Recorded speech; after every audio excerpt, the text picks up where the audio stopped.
ایک آدمی کے 4 بیٹے تھے۔ وہ چاہتا تھا کہ اس کے بیٹے یہ سبق سیکھ لیں کہ کسی کو پرکھنے میں جلد بازی کا مظاہرہ نہ کریں۔ لہٰذا اس بات کو سمجھانے کے لیے اس نے اپنے بیٹوں کو ایک سفر پر روانہ کرنے کا فیصلہ کیا اور دور دراز علاقے میں ناشپاتی کا ایک درخت دیکھنے کے لیے بھیجا۔ ایک وقت میں ایک بیٹے کو سفر پر بھیجا کہ جاؤ اور اس درخت کو دیکھ کر آؤ۔ باری باری سب کا سفر شروع ہوا۔ پہلا بیٹا سردی کے موسم میں گیا، دوسرا بہار میں، تیسرا گرمی کے موسم میں اور سب سے چھوٹا بیٹا خزاں کے موسم میں گیا۔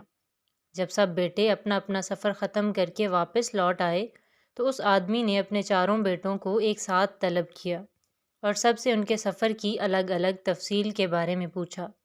پہلا بیٹا جو جاڑے کے موسم میں اس درخت کو دیکھنے گیا تھا، اس نے کہا کہ وہ درخت بہت بدصورت، جھکا ہوا اور ٹیڑھا سا تھا۔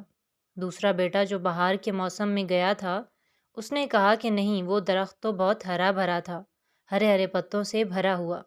تیسرا بیٹا جو گرمی کے موسم میں گیا تھا، اس نے ان دونوں سے اختلاف کیا کہ وہ درخت تو پھولوں سے بھرا ہوا تھا اور اس کی مہک دور دور تک آ رہی تھی، اور یہ کہ اس سے حسین منظر اس نے پہلے کبھی نہیں دیکھا تھا۔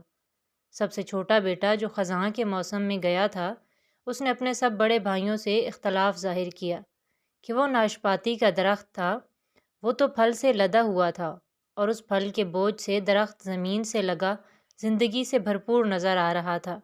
یہ سب سننے کے بعد اس آدمی نے مسکرا کر اپنے 4 بیٹوں کی جانب دیکھا اور کہا، تم 4 میں سے کوئی بھی غلط نہیں کہہ رہا، سب اپنی اپنی جگہ درست ہیں۔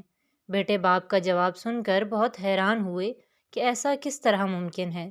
باپ نے اپنی بات جاری رکھتے ہوئے کہا، تم کسی بھی درخت کو یا شخص کو صرف ایک موسم یا حالت میں دیکھ کر کوئی حتمی فیصلہ نہیں کر سکتے۔ کسی بھی فرد کو جانچنے کے لیے تھوڑا وقت ضروری ہوتا ہے۔ انسان کبھی کسی کیفیت میں ہوتا ہے، کبھی کسی کیفیت میں۔ اگر درخت تم نے جاڑے کے موسم میں بے رونق دیکھا ہے تو اس کا مطلب یہ نہیں کہ اس پر کبھی پھل نہیں آئے گا۔ اسی طرح اگر کسی شخص کو تم لوگ غصے کی حالت میں دیکھ رہے ہو تو اس کا مطلب یہ ہرگز نہیں ہے کہ وہ برا ہی ہوگا۔ کبھی بھی جلد بازی میں کوئی فیصلہ نہ کیا کرو جب تک اچھی طرح کسی کو جانچ نہ لو۔